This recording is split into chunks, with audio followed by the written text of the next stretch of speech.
Hello, this is Sandra Smith. I've thrown this video together to show the final product of my Signpost project.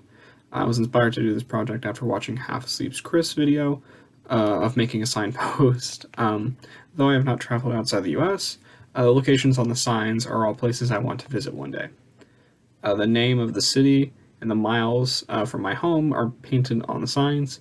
Within the text, the flag of the country is painted represented the best I could do. There is also a doodle, a famous landmark for each city. I started this project in late March of 2020 after schools closed and finished this project in mid-June of the same year. Sorry for the quality of this video.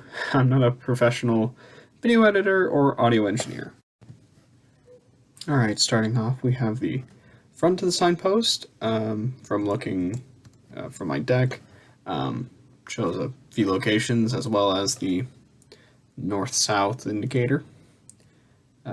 Moving down, the back side of the signpost, which contains the rest of the signs. They're all pointing roughly in the correct direction, at least in the correct cardinal directions, or the 8 cardinal directions. Really hard to find a round fence post, so had to settle for a 4x4, 8-foot long piece of wood, cut to have 8 sides. Starting from the top and heading downwards, we start with Rome, with the Italian tricolor being represented. I did not have enough space to do a landmark for Rome, so I had to settle for an Italian flag on a flagpole. Sorry, Italy. Continuing downwards, we come to Ottawa, the capital of Canada. The Canadian flag is represented with the 2 outside red borders, the middle white, and then the central red maple leaf with the W. For the famous landmark, I chose to do the Canadian Parliament building, specifically its clock tower. And next up is Petersburg, St. Petersburg, with the Russian tricolor displayed. For all the horizontal tricolors, like the Russian one, I decided to display them vertically just because I think it looks a bit better than having it horizontally all the way across. For the famous landmark, I chose the front entrance of Peterhof. Moving one down, we come to Tokyo, with the Japanese flag represented. The center red circle is represented in this case by the Y, O, and 6. The famous landmark I chose was the Tokyo Tower. Flipping to the other side, we come to Edinburgh, the capital of Scotland, with the St. Andrew Cross being represented.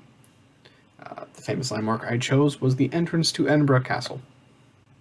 Following that up, we come to Munich, with the German tricolor being represented. For the famous landmark, I chose this building. Not entirely sure what the name is, but it was in their town square, and I thought it looked really cool. Next up is Washington, D.C., the capital of the United States. I attempted to represent the U.S. flag the best I could, and the famous landmark is the Washington Monument. Yes, I have been to D.C., but I do like going there, so... Following that up, we come to Paris, with the French tricolor being represented. For the famous landmark, of course, I went for the Eiffel Tower. Granted, I do think the Tokyo Tower looked a lot better than this, but can't really go back and fix it right now. Flipping back over to the front side, we come to Mexico City, with the Mexican flag being represented. The center brown in the C and the I is supposed to represent the coat of arms of Mexico, specifically the eagle, and the famous landmark I chose was the Mexican Parliament building. Now we come to Stockholm, the capital of Sweden.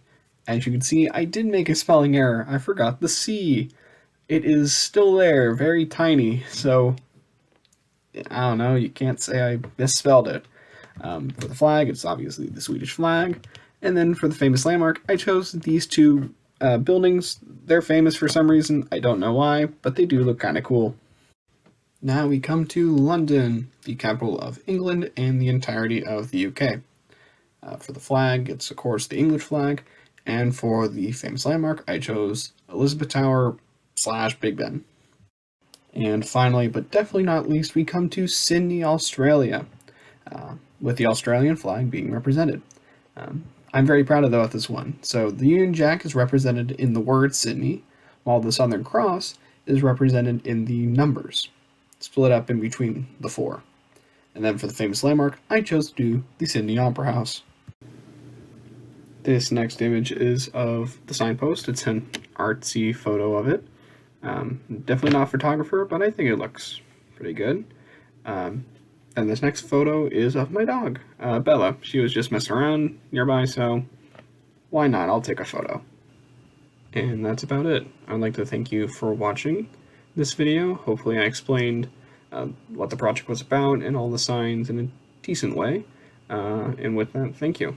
Alright, bye.